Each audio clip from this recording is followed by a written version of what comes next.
what do wealthy people do? Well, the first thing, you have to understand how money plays a part in your life, like we discussed, right? How does money impact your life? That way you don't go out and just start chasing money. Because one of the things that I realized was I started making way more money when I stopped chasing money. Because when you're chasing money, you're chasing something that's illusory. It's just fake. It doesn't even feel good. And you're not going to be able to put your full self into it. But then the second thing on the more financial side is, what do you do with that money? And one of the things that I realized is what wealthy people want is this thing called equity. And this is where you have a lot of benefits in America, because you can't do this in a lot of countries. So if you think about the traditional American dream, which is changing now, but the traditional American dream was you can work hard, buy a home, have a car.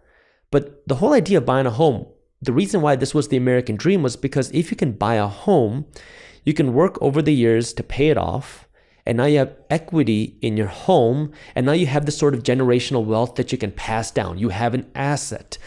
Well, the traditional American dream is now an American nightmare with the high cost of home ownership, with wages not keeping up with the cost of living. However, that doesn't mean that the American dream is dead. It's just changed.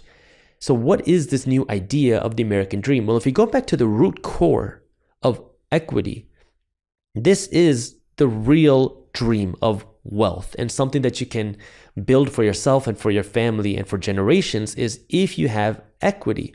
Now, how do I explain this? Well, if you think about any company, especially in a bigger company, it's easy to understand. There's two types of people that are involved. You have the workers and you have the owners. The workers are working for a salary. You go to work every single day, you get a paycheck, you're getting a salary.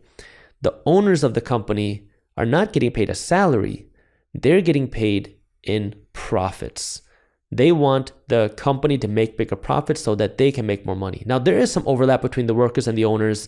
If you are a founder, you're probably an owner as well. The CEO might have some ownership, and some newer companies, you'll give equity to the workers as well. But when you have equity, you're getting the profits of a company.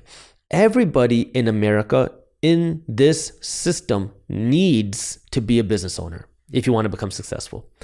Now, the one thing that I want to caveat that with is the majority of people should not try to start a business, and the majority of people should not try to operate a business. Now, you might say, Jaspreet, you just said everybody should be a business owner. How does that make any sense? Well, you can own a business without working for the business. And now this is the question of, what are you doing with your salary? What are you doing with your income? You can either build the equity by starting a company yourself or by building a home, or you can buy the equity.